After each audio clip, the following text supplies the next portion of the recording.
บังเอิญพบนางน้องคนดีสาวอำนาจมีอำนาจบาดใจเหลือที่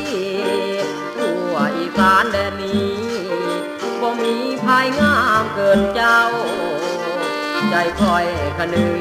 คอยคิดถึงอำนาจเจริญงามเหลือเกินหัวใจมอบให้นง